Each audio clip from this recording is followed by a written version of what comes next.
বন্ধুরা, রোহিত শর্মা মাঠের মধ্যে চুপচাপ দাঁড়িয়েছিলেন। দ্বিতীয় ওয়ানডে ম্যাচের হার শুধু স্কোর কার্ডেই সীমাবদ্ধ ছিল না, গোটা ড্রেসিং রুমের পরিবেশেই একটা অদ্ভুত অস্থিরতা স্পষ্টভাবে অনুভূত হচ্ছিল। নিউজিল্যান্ডের বিরুদ্ধে এই লজ্জাজনক হার পুরো দলকে নাড়া দিয়ে দিয়েছিল। আর ঠিক সেই সময় সবচেয়ে বেশি আলোচনায় চলে আসে একটাই নাম, মহেন্দ্র সিং ধোনি। ম্যাচ শেষ হওয়ার কিছুক্ষণ পর যখন ধোনি সামনে এলেন, তখন তার মুখের অভিব্যক্তি বুঝিয়ে দিচ্ছিল বিষয়টা কতটা গুরুতর।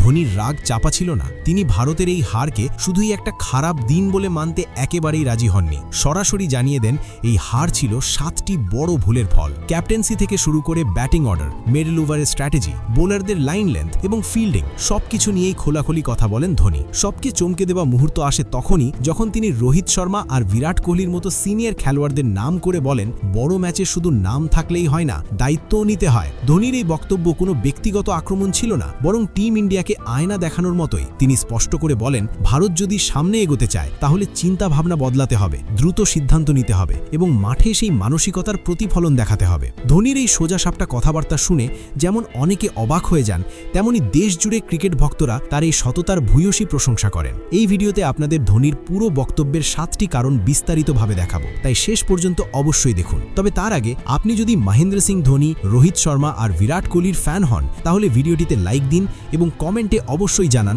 আপনার মতে এই তিনজনের মধ্যে ভারতের সবচেয়ে মহান ব্যাটসম্যান কে। বন্ধুরা, ভারত ও নিউজিল্যান্ডের মধ্যে দ্বিতীয় ওয়ানডে ম্যাচটি ইতিমধ্যেই খেলা হয়ে গেছে। এই ম্যাচে নিউজিল্যান্ডের অধিনায়ক মাইকেল ব্রেসওয়েল টস জিতে প্রথমে বোলিং করার সিদ্ধান্ত নেন। ভারত ব্যাটিং করতে নেমে ওপেন করেন রোহিত শর্মা ও শুভমান গিল, কিন্তু রোহিত শর্মা মাত্র 24 রান করেই আউট হয়ে যান। রোহিতের উইকেট পড়ার পর শুভমান গিল 56 রান করে প্যাভিলিয়নে ফেরেন। তবে বন্ধুরা, এই ম্যাচে কেএল রাহুল হার মানেননি। তিনি ভারতের হয়ে দুর্দান্ত 100 রান করে 112 রান যোগ করেন। এরপর নিউজিল্যান্ড যখন ব্যাটিংয়ে নামে, শুরুতেই তাদের 2 উইকেট দ্রুত পড়ে যাওয়ায় মনে হচ্ছিল ম্যাচটা ভারতের দিকেই যাবে, কিন্তু উইল ইয়াং আর ড্যারেল মিচেল ইনিংস সামলে নেন এবং ধীরে ধীরে স্কোর 200 পার করে দেন। তখনই ভারতের বোলারদের মধ্যে একটা অস্থিরতা দেখা যায়, আর ঠিক সেই আশঙ্কাটাই সত্যি হয়। ম্যাচটা ধীরে ধীরে ভারতের হাত থেকে বেরিয়ে যায়। ম্যাচ শেষে ক্ষুব্ধ ধোনি বলেন, দেখুন, ক্রিকেট অনিশ্চয়তার খেলা, এ নিয়ে কোনো সন্দেহ নেই, কিন্তু কোনো দল যদি পরিশ্রম করা বন্ধ করে দেয় তাহলে প্রতিপক্ষ সেই সুযোগটা নিয়ে নেয়। আজ আমাদের ব্যাটিং ভালো ছিল না, আমরা 288 রান করেছি, যা সৌরাষ্ট্রের মতো বড় মাঠে একেবারেই ছোট স্কোর। তবে আমি মানি,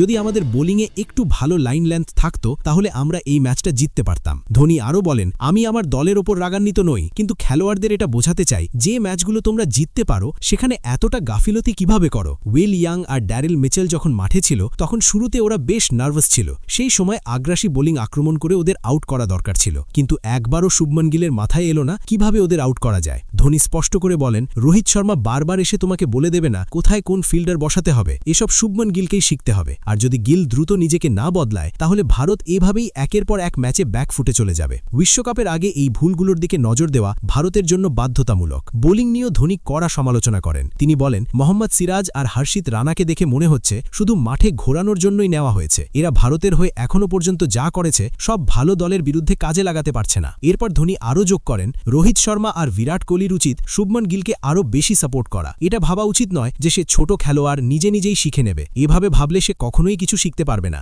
বন্ধুরা, এই কারণেই ধোনির এই বক্তব্য কোটি কোটি ভারতীয় ক্রিকেট ভক্তের হৃদয় জয় করে নিয়েছে। কেউই আশা করেনি যে ভারত নিউজিল্যান্ড দ্বিতীয় ওয়ানডের পর মহেন্দ্র সিং ধোনি এতটা ক্ষুব্ধ হবেন। এখন আপনাদের কি মনে হয়, ধোনির কথার সঙ্গে আপনি একমত নাকি নন? কমেন্ট করে অবশ্যই জানান।